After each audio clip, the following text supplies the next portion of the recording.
Good evening from Albuquerque, New Mexico. Once again, my name is Richard Esterly, and tonight is week number 3 of our Bible study, which I've entitled The Road to Emmaus, Finding Jesus in the Old Testament. We'll be studying this every Tuesday evening, 6:30 p.m. Mountain Time, although you can view the videos later on at your leisure. This is an outreach of Koinonia Church based here in Albuquerque, New Mexico. So I do suggest, if this is your first time watching, that you do take a look at the very first video from several weeks ago. It's foundational to all that we're teaching now and going forward. In short, we're really looking at the Old Testament and the New Testament. Without the Old Testament, we cannot understand the New Testament. And without the New Testament, we have a very incomplete understanding of the Old Testament. So to bring us up to speed, our foundation scripture is the last chapter of Luke, Luke 24, and we had begun there in verse 13. But let me just tell you quickly the situation. We have two disciples of Jesus that it's 3 days after the death of Jesus on the cross, and they're walking on this road to Emmaus, and they're very disheartened. They're just they're downtrodden. Their whole world's been shaken because of the death of Jesus. They thought he was the Messiah, and now their whole world is shaken. So I'll start quickly in verse 25. Jesus said to them, "How foolish you are, and how slow to believe all that the prophets have spoken. Did not the Messiah have to suffer these things and then enter his glory?" And beginning with Moses and all the prophets, he explained to them what was said in all the scriptures concerning himself. And I forgot to tell you, these guys are walking down the road. Jesus comes alongside, but they don't recognize that it's Jesus for some reason. But he says to them, "How foolish you are. Don't you believe all that the prophets have spoken?" And again, beginning with Moses and all the prophets, so all the Old Testament, he explained to them what was said in all the scriptures concerning himself. What scriptures? The Old Testament. There's no New Testament yet. That's, not going to happen for some time. So he's showing himself in the Old Testament to these two, disheartened disciples. Later on in the chapter, he's eating with them. And in verse 31, the scripture says, "Then their eyes were opened and they recognized him. And it was at that time that he disappeared from them." So their eyes were opened. And I don't think just physically, I think their eyes were open. They saw him physically. But I think more importantly, their eyes were opened after seeing him in the Old Testament and realizing, yes, indeed, this one who came and suffered and died on a cross fulfilled the very plan of God, and he is the Messiah. And then they said, "Were not our hearts burning within us while he talked with us on the road and opened the scriptures to us?" Again, he opened the Old Testament to them. So Jesus opened their eyes and revealed himself in the Old Testament, and that's what this Bible study is all about. And what did he show them? Again, two things, just to cover quickly a couple of things we talked about. He showed them two things. One, precise prophecy concerning himself. There's over 300 precise prophecies about the birth, life, death, and resurrection of Jesus in the Old Testament. There's over 300. Secondly, I'm certain he showed them types and shadows of himself in the Old Testament. What's a type and a shadow? It's a term used a number of times in the New Testament. And what it is a biblical type and shadow. It's a real person, object, service, or event that had meaning in and of itself. It existed in history. It was real. And yet it points to something real and greater in the future. The fulfillment of a type is the antitype. So Jesus is the antitype to all these types and shadows, and there's hundreds and hundreds of them in the Old Testament. It's amazing. It's absolutely amazing. So shadows are a copy of a thing that reflects a greater truth. And I've given a number of examples of these the first week and the second week. In fact, many scholars call some of these types and shadows the scarlet thread of redemption that winds its way through the Old Testament. The scarlet, the blood, the color of blood that winds its way, this foreshadowing all the way through all the books of the Old Testament and points to Christ. So why does any of this matter then? I mean, why does this matter? Well, to the Christian, it should reinforce the reliability and trustworthiness of the Bible. And it should allow us to more fully trust the living God, the one and true living God, and his word. It should take our faith down to a deeper level. We have greater faith when we understand these things. For the unbeliever, my hope is at a very minimum, it would create a curiosity in you. Look, that how can this book, precisely fulfill and predict so many things in the future that have happened and that are going to happen and that are happening actually in our day. So lastly, I'll mention again that in the beginning of this study, we're going to look at mostly types and shadows, not as much prophecy, because there is more types and shadows in the earlier books, the Pentateuch of the Bible, than there are prophecies. There are some prophecies, but as we get into Psalms and the prophets, we're going to see a lot more prophecy. I mean, that's what prophets do, right? They prophesy. So we're going to see a lot more prophecy. So hang tight for more prophecy. One of the very best and clearest types and shadows in the Old Testament, perhaps the best, is Joseph in the book of Genesis. He is an amazing type and shadow. His life is has amazing types and shadows, foreshadowings of Jesus the Messiah. So Joseph is a very real person. He lived in history. He had a free will. He wasn't a puppet of God doing, just being controlled by God. He made choices. He had a life with ups and downs and a lot of things going on. And they all provide glimpses and pictures of Jesus, because Moses, who wrote the first 5 books of the Old Testament, included many chapters on the life of Joseph. And we see a lot of these types and shadows. In fact, there's really a lot more written about Joseph in Genesis than Abraham. A lot of times we think more of Abraham when we talk about Genesis, but Joseph occupies a lot more space in the book of Genesis. Scholars have documented over 75 types and shadows in the life of Joseph that foreshadowed and pictured Jesus, the Messiah who was to come.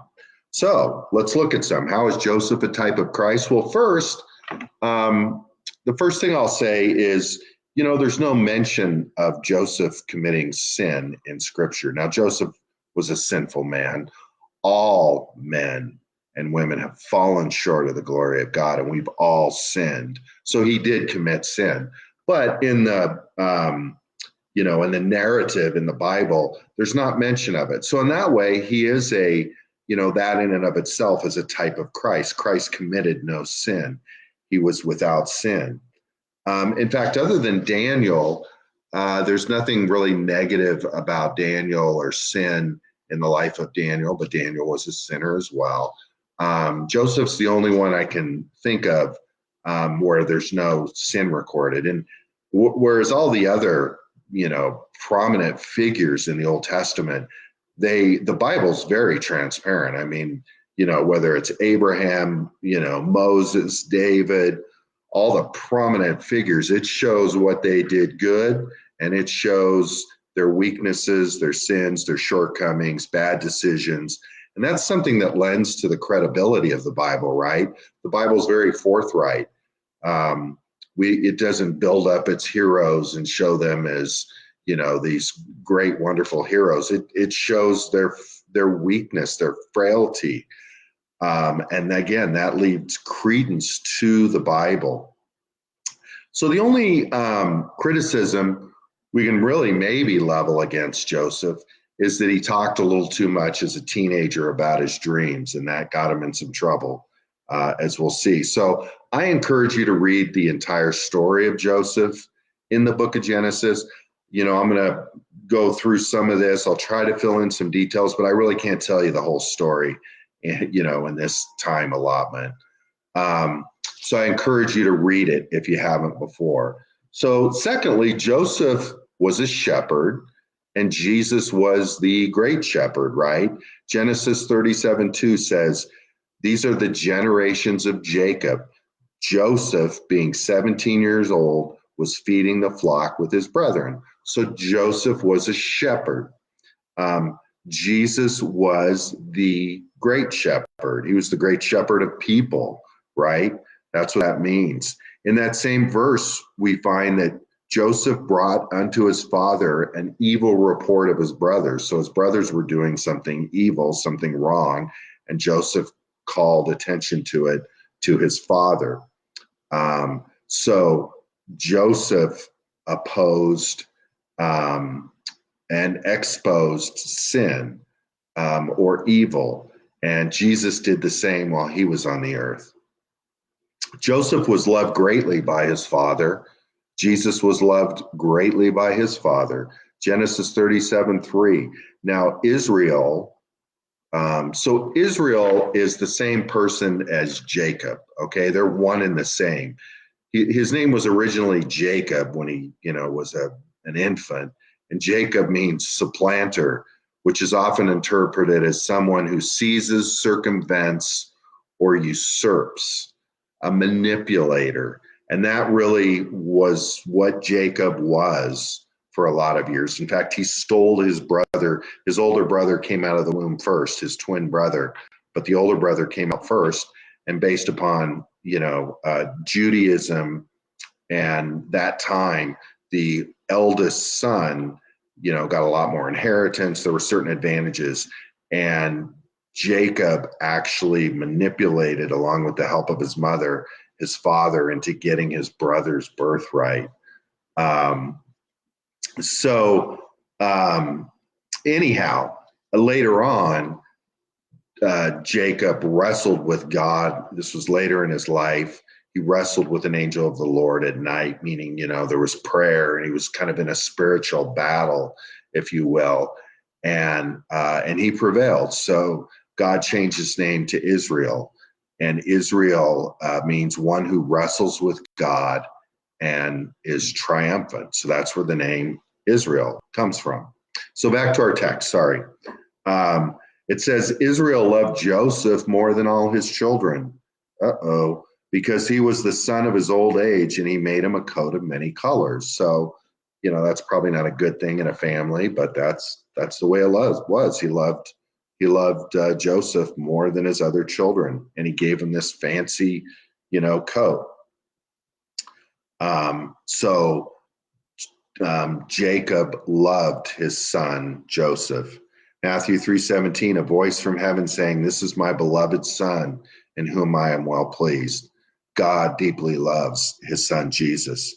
Both Joseph and Jesus were hated by their own brothers. Genesis 37:4. And when his brothers saw that their father loved him more than all of them, they hated him, and they could not speak peaceably unto them. Notice it says his own brothers hated him. John 1:11 says, Jesus came unto his own, and his own received him not.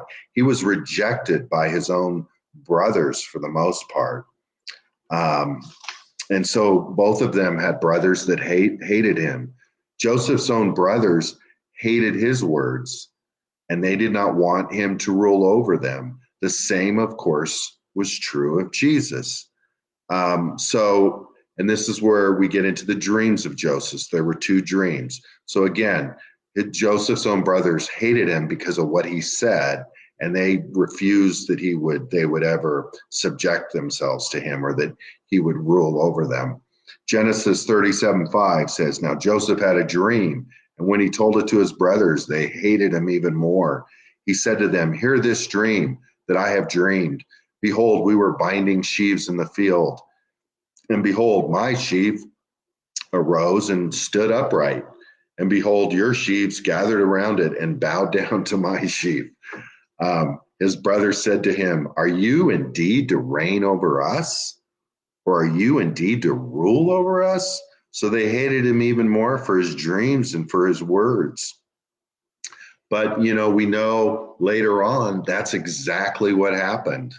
His brothers eventually had to go to Egypt, and now Joseph was second in command of all of Egypt, all the known world at that time, and they bowed down before him, and they didn't recognize him, but they bowed down before him, and thus this became true. And I'll just tell you that no matter what you believe about Jesus or the Bible or anything, Bible says every knee will bow to Jesus. Every knee, without exception, will bow to Jesus one day. But again, they didn't want the people at Jesus' time, for the most part, didn't want him to rule over them. Luke 19:14 says, "But the people hated him and sent a delegation after him, saying, 'We do not want this man to reign over us.'" So now the seventh type and shadow. Joseph's brothers were envious of him. The Jewish religious leaders were very envious of Jesus. So this is now the second dream for Joseph. Then he dreamed another dream and told it to his brothers and said, "Behold, I have dreamed another dream. Behold, the sun, the moon, and the 11 stars were bowing down to me." That's the father, his mother, and his 11 brothers were bowing down to me. But when he told it to his father and to his brothers, his father rebuked him and said to him, "What is this dream that you have dreamed? Shall I and your mother and your brothers indeed come to bow ourselves to the ground before you?" And his brothers were envious of him and jealous of him, but his father kept the saying in mind. So now in the life of Jesus, Matthew 27:17 and 18. So when they had gathered, Pilate said to them, all the Jewish people and the religious leaders, "Whom do you want me to release for you, Barabbas or Jesus, who is called the Christ?" For Pilate knew that it was out of envy and jealousy that they had delivered him up to Pilate for Pilate to kill him. Joseph was to seek out his brothers. Jesus was sent by his father to the lost sheep of Israel. There's some parables about that, how the father sent the son to, check on the brothers and see how they're doing. Genesis 37:13. And Israel said to Joseph, "Are not your brothers pasturing the flock at Shechem? Come, I will send you to them." And he said, "Here I am." He was willing to go check on his brothers. Jesus was sent to the lost sheep of Israel. Joseph's brothers conspired against him. Jesus was also conspired against. Genesis 37:18. They saw him from afar, and before he came near to them, they conspired against him to kill him. Doesn't that just sound like what you read in the New Testament? They conspired against him to kill him. They didn't like him. Matthew 12:14. But the Pharisees went out and conspired against him, against Jesus. How could they destroy him? Both Joseph and Jesus were stripped of their coats. Genesis 37:23. So when Joseph came to his brothers, they stripped him of his robe, the robe of many colors that he wore. Matthew 27:27. Some of the governor's soldiers took Jesus into their headquarters and called out the entire regiment. They stripped him, Jesus, and put a scarlet robe on him. Isn't this just amazing? All of these little points that types and shadows, these pictures in the life of this man, Joseph, that mirror or point to Jesus, the Messiah. Joseph's brothers mingled hypocrisy with their hatred. The Jews did the same with Jesus. So they try to make themselves kind of feel better about it. In Genesis 37:27, they said, "Come, let us sell him," Joseph, "to the Ishmaelites, and let not our hand be upon him, for he is our brother, our own flesh." So they're, trying to make themselves feel better. They were going to kill him. And then they said, "Well, no, we won't do that. Let not our hand be upon him," as if they're, innocent. So, the religious leaders, the Jews at the time of Jesus in John 18:28, it says, "Then they led Jesus," meaning the religious leaders primarily, "from the house of Caiaphas to the governor's headquarters. It was early morning. They themselves did not enter the governor's headquarters so that they would not be defiled, but could eat the Passover." So here you have these Jewish religious leaders that have falsely accused, a man. They're going to murder him without cause. And, he's also their Messiah. They don't know that. But here they are committing all these acts of evil, and yet they decide, no, we're not. It's Passover. We're not going to enter the house or a place of Gentiles because they considered that would defile them, and then they couldn't eat Passover that evening. So there's a lot of hypocrisy going on. All right. Joseph was sold for the price of a slave. Jesus was sold for 30 pieces of silver, which was the price of a slave at his time in history. Joseph was actually 20 pieces of silver, as I recall. And that was the price of a slave at his time. So it says, meanwhile, this is in Genesis 37:36. Meanwhile, the Midianites had sold him in Egypt to Potiphar, an officer of Pharaoh, the captain of the guard. And then in the New Testament, the antitype, and Judas said to the religious leaders, "What will you give me if I deliver him over to you?" And they paid him 30 pieces of silver. And so Joseph became a servant of Potiphar, and we know Jesus arrived on earth as a servant. So Joseph was sold into slavery. He was bought by, a ranking official in Egypt named Potiphar. He was, a wealthy individual high up in the Egyptian, system. And Joseph worked for him. And Joseph thrived and did well. And Jesus, thrived and did well. But our 14th type and shadow is Joseph was sorely tempted and did not sin. Jesus was also sorely tempted and did not sin.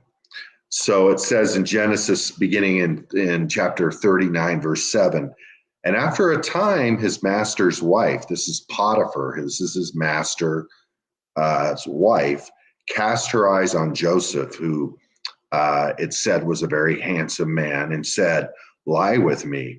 But he refused and said to his master's wife, "Behold, because of me, my master has no concern about anything in the house, and he has put everything that he has in my charge." That sounds a little like things Jesus said, that God had put things in his charge. "He is not greater in this house than I am, nor has he kept back anything from me except you, because you are his wife. How then can I do this great wickedness and sin against God?" So Joseph did not want to sin against his God, just as Jesus did not want to sin against his God. And as she spoke to Joseph day after day, he would not listen to her. So she's hounding him. He wanted him to lie beside her and be with her. But one day, when he went out into the house to do his work, and none of the men of the house were there, she caught him by his garment, saying, "Lie with me." But he left his garment in her hand and fled and got out of the house. So he fled sin. It says of Jesus, "For we do not have a high priest," Jesus is our high priest, "who is unable to sympathize with our weaknesses, but one who in every respect has been tempted as we are, yet without sin." So there's another type and an antitype. Joseph was falsely accused. Jesus was falsely accused. Genesis 39, beginning in verse 16. Then she, this is Potiphar's wife, laid his garment by her until her husband came home, his master came home.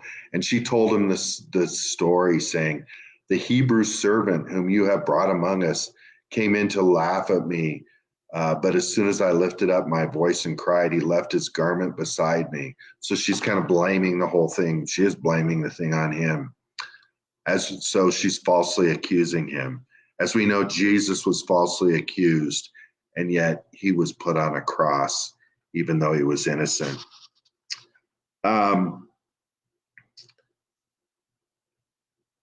Joseph was cast into prison, although he was innocent. Jesus was sentenced to death through Pilate, who found no fault in him.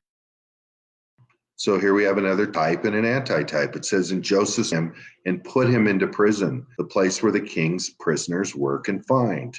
In the New Testament, the antitype, John 19:4, Pilate went out again and said to them, these are all the Jewish leaders and the Jewish people, "See, I am bringing him out to you, that you may know that I find no guilt in him." So now there's several types while Joseph's actually in prison now. He's been falsely accused, thrown in prison. And if we know the story of Joseph, we know Pharaoh eventually called upon Joseph to interpret a dream, which Joseph did. And then Pharaoh releases him from jail and makes him basically the second in charge of all of Egypt, all the known world at that time. And so, think about this, another type. Joseph was put into prison, but God did not allow him to remain there because God's purpose for Joseph had not been fulfilled. Jesus was put in a tomb, but God did not allow him to remain there. Joseph changed his prison clothes for clothes of glory. Jesus did the same thing. Joseph warned of a coming danger. That was the point of these dreams, was that they needed to plan ahead. There was going to be a famine. And he urged his hearers to make suitable provisions to meet it. Christ warned the people that listened to him on earth that death did not end all, but there was life beyond the grave that one should prepare for and get ready for now. Joseph was 30 years old when he began his public ministry at this time, when he was put in charge. Jesus was 30 when he began his public ministry. That is the age when a priest enters public ministry, is the age of 30. Jesus was, as I said earlier, our high priest. Now in chapter 42 of Genesis, Joseph was unknown and unrecognized by his brothers. Jesus today is not recognized by the Jews. So there's another type and an antitype. They didn't recognize him when he came. They didn't think it was him. They didn't see him. And he later revealed himself to them, which he will do at the second coming. Lastly, remember when Jacob had died and his brothers, so the father dies and his brothers are all concerned, okay, now that dad's dead, Joseph's probably going to enact his revenge on us and come after us. And so they were kind of inquiring, are you going to do that? And Joseph responded in Genesis 50, verse 20, "As for you, you meant evil against me, but God meant it for good, to bring it about that many people should be kept alive as they are today." So they meant evil upon him, but God used it for good and ultimately to save, thousands of people, including his own brothers, because they eventually had grain in Egypt and they were able to eat during this time of famine. It says Joseph wept and he loved them and he would provide for them and take care of their families. He wept. Jesus wept. That's the shortest verse in the New Testament. Jesus loved his people. He loved his family. And what God used, or what the evil that was brought upon Jesus, pure evil, God used ultimately for good. It was part of his plan all along to bring not just life and food and sustenance, but to bring eternal life to those who would believe and trust in his Son. So, aren't these prophecies and types and shadows amazing? We have a man, Joseph, that lived his life, and it's recorded in the Bible, and it just points to Jesus in so many ways. So that's all the time we have this evening. Next week, we'll get into the book of Exodus and the Passover, which is going to be amazing. We're also going to get it, probably we're going to get into the tabernacle, everything in the tabernacle, all those pieces of furniture, everything, they all point towards Jesus and towards redemption. So again, next Tuesday, 6:30 p.m. Mountain Time. If you live in the Albuquerque area and you'd like to visit Koinonia Church, please come visit us. We're a little bit east of Morris on Comanche. We'd love to see you. You can email me at abqbibleguy@outlook.com if you have questions, comments, whatever it is. So thank you again. God bless you. Have a nice evening.